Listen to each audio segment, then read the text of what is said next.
The live TV, सच सबसे आगे। नमस्कार, मैं हूं रंजीत झा और आप देख रहे हैं द लाइव टीवी। इजराइल और फिलिस्तीन की जंग धीरे धीरे पूरे मिडिल ईस्ट को अपने जद में ले चुकी है। इस वक्त जो बड़ी और चौंकाने वाली खबर सामने आई है उसके मुताबिक इजराइल और ईरान के बीच भी जंग शुरू हो गई है। जिसका अंदेशा लगाया जा रहा था, जिस बात का डर था, वो सच साबित होने लगा है। और चौंकाने वाली खबर यह है कि इजराइल ने बहुत ही चालाकी से ईरान के एक अफसर की हत्या कर दी है और इसके बाद ईरान ने भी जवाबी कार्रवाई की है और इजराइल को बहुत बड़ा सबक सिखा दिया है। वो हम बताएंगे कैसे, लेकिन पहले इस खबर पर ध्यान देना जरूरी है। जो जानकारी मिली है अलग अलग जगहों से प्राप्त हो रही है। एक ट्विटर हैंडल पर खबर चल रही है तो दूसरी तरफ अल अरबिया नाम के वेबसाइट पर भी ऐसे इंफॉर्मेशंस मिले हैं। दिसंबर में भी इस तरीके की घटना घटी थी जिसमें ईरान के उन अफसरों की हत्या हुई थी और इस बार भी ऐसी खबर आई है। तो जरा अपने स्क्रीन पर देखिए, आर्या ने इंफॉर्मेशंस दिए हैं। According to Reuters, a senior IRGC member has been killed. There are also reports of the killing of Akram al-Ajuri, number 2 in the Islamic Jihad। यहां बताया जा रहा है कि रॉयटर्स की खबर के मुताबिक IRGC के यानी ईरानियन रिवॉल्यूशनरी गार्ड कॉर्प्स जो होते हैं वो उनके एक सीनियर मेंबर जो हैं वो मारे गए हैं। और रिपोर्ट यह है कि इस्लामिक जिहाद में नंबर 2 की पोजीशन रखने वाले उनके ही मेंबर अकरम अल अजूरी भी इसमें मारे गए हैं, उनकी हत्या कर दी गई है। और ऐसे में इस खबर ने ईरान में तो हड़कंप मचा दिया। ईरान ने तुरंत में जवाबी कार्रवाई ऐसी की है, उसकी जानकारी हमें हिंदुस्तान टाइम्स की रिपोर्ट से मिली है। लेकिन इससे पहले आर्या ने जो इंफॉर्मेशन दिया है उसको लेकर जरा देखते हैं कि हमारे पास और डिटेल क्या मिला है। जो एक वेबसाइट है alaravia.net, वहां पर इस संबंध में इंफॉर्मेशंस दिए गए हैं। तो आइए जरा इसे ट्रांसलेट करते हैं ताकि पता चले कि खबर में क्या सब इंफॉर्मेशन है। अरबिया न्यूज ने अपने हेडलाइन में लिखा है, सीरिया के दमिश्क पर इजरायली हमले में ईरानी गार्ड अधिकारी की मौत। सोर्स से यह खबर आई है। रिपोर्ट में देखते हैं क्या है। क्षेत्रीय सीरिया समर्थक गठबंधन के एक सुरक्षा सूत्र ने रॉयटर्स को बताया कि शनिवार को सीरिया की राजधानी दमिश्क पर इजरायली मिसाइल हमले में ईरान के रिवॉल्यूशनरी गार्ड्स के एक सदस्य की मौत हो गई है और अन्य घायल हो गए हैं। सीरियाई राज्य मीडिया ने अधिक विवरण दिए बिना कहा कि संभावित इजरायली हमले ने दमिश्क के माजेह पड़ोस में एक इमारत को निशाना बनाया था। सीरिया के अन्य स्थानीय मीडिया ने बताया कि सीरिया की राजधानी में विस्फोटों की आवाज सुनी गई है। यह चौंकाने वाली खबर है। ईरान के अफसर को टारगेट करने के लिए सीरिया के ठिकाने को इजराइल ने चुना है। इसको लेकर अब सवाल उठ रहे हैं, क्या वाकई में इजराइल अब आमने सामने आकर ईरान से दो हाथ करना चाहता है? क्योंकि इजराइल कई मोर्चों पर खुद घिरा हुआ है। गजा पे हमला करके वो अंतरराष्ट्रीय दबाव झेल रहा है। खबर तो यह भी आई है कि अब इजराइल के प्रधानमंत्री बेंजामिन नेतन्याहू की कुर्सी छीनने के लिए अमेरिका ने भी प्रयास शुरू कर दिए हैं। अमेरिकी अधिकारियों ने कहा है कि नेतन्याहू अब ज्यादा दिन इस कुर्सी पर बैठे नहीं रह सकते हैं।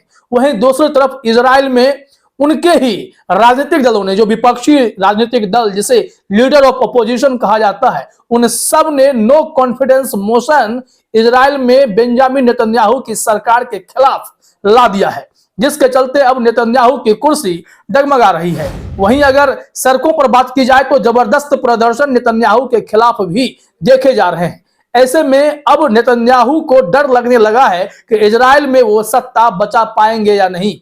फिर फिलिस्तीन की मांग अगर रखी गई है उसे अगर पूरा नहीं करते हैं तो नेतन्याहू के लिए मुसीबतें लगातार बढ़ती रह सकती हैं। ऐसे में इजराइल को अब ईरान से भी जंग लड़नी पड़ रही है। वो अपने जिद के आगे सब कुछ बर्बाद कर लेना चाहते हैं। ईरान के अफसर की हत्या करके उन्होंने एक बड़े युद्ध की तरफ इशारा कर दिया है। इजराइल में इतनी क्षमता बची नहीं है कि एक साथ वो पूरे मिडिल ईस्ट का सामना कर सके, क्योंकि हिजबुल्लाह को भी वो न्योता दे चुके हैं। फिलिस्तीन में गाजा उन पर हमला कर रहा है। अब इजराइल ने सीरिया में अटैक करके सीरिया से भी दुश्मनी मोल ले ही ली है और ईरान तो खुले तौर पर मैदान में अब कूद ही चुका है। यह जंग बहुत बड़ी होने वाली है। जरा आगे देखिए क्या जानकारी है। कि सुरक्षा स्रोत सीरिया की सरकार और उसके प्रमुख सहयोगी ईरान के करीबी समूहों के नेटवर्क का हिस्सा ने कहा कि बहुमंजिला इमारत का उपयोग राष्ट्रपति बशर अल असद की सरकार का समर्थन करने वाले ईरानी सलाहकारों द्वारा किया गया था और यह पूरी तरह से सटीक लक्षित द्वारा समतल कर दिया गया था। यह इजरायली मिसाइल का कमाल था। उसने जब मिसाइल चलाए, मिसाइल दागे, तो इतना बड़ा नुकसान वहां पर ईरान के अफसर को हो गया है। हालांकि इजराइल ने इस मामले में अभी कोई टिप्पणी नहीं की है, लेकिन जो आगे इंफॉर्मेशन है वो जरा देखिए।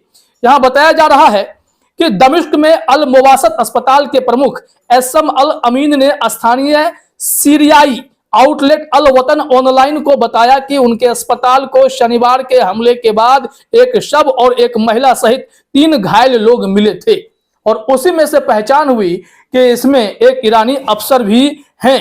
अब टोटल 5 लोगों के मारे जाने की खबर इस रिपोर्ट में बताई जा रही है। वहीं एक ह्यूमन राइट्स संस्था है, उसने क्या कहा है वो भी जरा अपने स्क्रीन पर देखिए। Syrian observatory for human rights ने कहा, इजरायली मिसाइल हमले ने एक 4 मंजिला इमारत को निशाना बनाया जिसमें 5 लोगों की मौत हो गई और पूरी इमारत नष्ट हो गई, जहां ईरान गठबंधन के नेता बैठक कर रहे थे। यह बहुत बड़ी खबर है कि ईरान के नेता सीरिया में बैठक कर रहे थे दमिश्क में, और वहां पर इस तरीके से हमले इजराइल के द्वारा किए गए जिससे हड़कंप मचा हुआ है।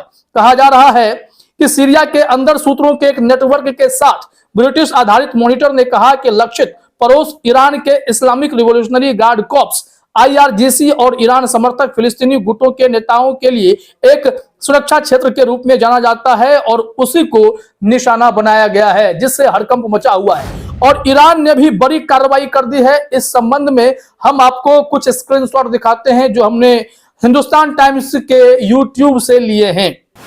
इसमें लिखा गया हिंदुस्तान टाइम्स की तरफ से, Iran IRGC kills Mossad's main man in Iraq, stunning detail out and amid tensions with Israel. कहा जा रहा है कि वहां पर स्लेन डिजाई नाम के जो मोसाद के मुख्य आदमी थे उसे ईरान ने मार दिया है।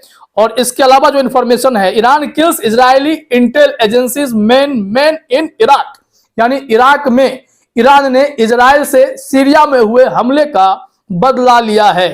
और यहां पर इंफॉर्मेशन आगे देखिए, फ्रेश टीवी के जरिए यह सूचना मिली है कि fresh TV said Peshraw Majeed Agha Dizayee killed in Iranian strike was Mossad's man in Erbil. Erbil में ये मोसाद के महत्वपूर्ण आदमी थे जिसे इराक में अभी ढेर किया गया है। इरबिल का क्षेत्र जो है वो कुर्दिस्तान से सटता है, इराक उस पर कब्जा जमाए रखा हुआ है और वहां पर जो हमला हुआ है इससे अब भयंकर नुकसान इजराइल को भी हो गया है। इजराइल एकदम से छटपटाहट में है। ईरान का यह हमला वो कैसे बर्दाश्त करेगा? इसका मतलब है कि जंग का स्तर बहुत बड़ा हो चला है और इसमें बुरी तरीके से अब मिडिल ईस्ट पिसता जा रहा है। अगर अमेरिका ने सही समय पर कोई ठोस एक्शन लिया होता तो ऐसी नौबत नहीं आती। और अब अमेरिका पछता भी रहा है, इजराइल से छुटकारा भी पाना चाहता है, लेकिन अब दुनिया भर के जंग को रोके तो रोके कैसे, क्योंकि अमेरिका ने भी यमन के हूथियों पर हमला करके दुश्मनी मोल ले ली है। ऐसे में पूरे मिडिल ईस्ट की एकजुटता कहीं ना कहीं अमेरिका और इजराइल को बहुत भारी पड़ने जा रही है। फिलहाल इस वीडियो में इतना ही। आप सभी का हमसे जुड़ने के लिए बहुत बहुत धन्यवाद।